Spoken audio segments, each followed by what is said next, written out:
गरुड़ पुराण हिंदू धर्म के 18 महापुराणों में से एक है। ये पुराण मुख्य रूप से जीवन, मृत्यु, पुनर्जन्म, कर्मफल, स्वर्ग, नरक और मोक्ष के रहस्यों पर प्रकाश डालता है। जब किसी व्यक्ति की मृत्यु होती है तो उसके बाद आत्मा के साथ क्या होता है, इसका विस्तृत विवरण गरुड़ पुराण में मिलता है। जब किसी व्यक्ति की मृत्यु का समय आता है तो आत्मा को शरीर से निकालने के लिए यमदूत आते हैं।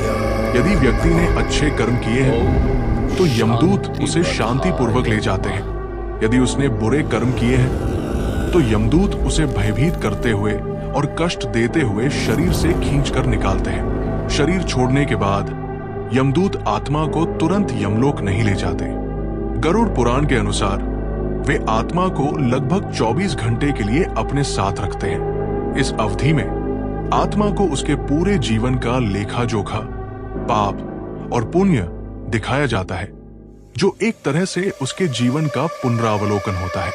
इसके बाद आत्मा को कुछ समय के लिए वापस उसी घर में छोड़ दिया जाता है जहां उसने शरीर का त्याग किया था। वापस आने के बाद आत्मा एक प्रेत रूप में अपने घर परिवार के आसपास भटकती रहती है। वो अपने प्रियजनों को देखने, उनकी बातें सुनने और अपनी उपस्थिति महसूस कराने की कोशिश करती है, लेकिन भौतिक शरीर न होने के कारण ऐसा कर नहीं पाती। ये अवस्था आत्मा के लिए अत्यधिक कष्टदायक होती है, क्योंकि वो अपने परिवार से मोह के कारण जुड़ी रहती है।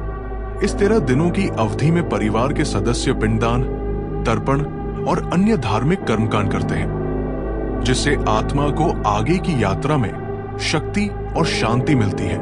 यदि इन संस्कारों को ठीक से नहीं किया जाता है तो आत्मा को प्रेत योनि में भटकना पड़ सकता है। 13 दिन के उत्तर कार्यों के बाद यमदूत आत्मा को पुनः यमलोक की ओर ले जाते हैं। ये यात्रा अत्यंत लंबी और कष्टदायक होती है, लगभग 99,000 योजन, करीब 12,800 किलोमीटर। पापी आत्माओं के लिए ये मार्ग और भी कठिन हो जाता है। इस दौरान आत्मा को 16 बड़ी नदियों और विभिन्न भयानक रास्तों को पार करना पड़ता है। इसमें वैतरणी नदी भी शामिल है, जो गंदगी, कीड़े मकोड़े, खून और आग से भरी हुई बताई गई है। अच्छी आत्माएं इसे आसानी से पार कर लेती हैं, जबकि पापी आत्माओं को अत्यधिक कष्ट झेलने पड़ते हैं। इस यात्रा में 17 से 49 दिन लग सकते हैं। सभी कठिनाइयों को पार करने के बाद आत्मा अंततः यमराज के दरबार में पहुंचती है, जिसे धर्मराजपुर भी कहा जाता है। यमराज के सहायक चित्रगुप्त आत्मा के पूरे जीवन का लेखा जोखा प्रस्तुत करते हैं। इसमें व्यक्ति द्वारा किए गए प्रत्येक पुण्य और पाप, यहाँ तक कि उसके विचारों और कर्मों का भी विस्तृत विवरण होता है। इसी लेखे जोखे के आधार पर यमराज ये तय करते हैं कि आत्मा को स्वर्ग भेजा जाएगा या नरक। जिन आत्माओं ने जीवन में पुण्य कर्म किए होते हैं उन्हें स्वर्ग की प्राप्ति होती है।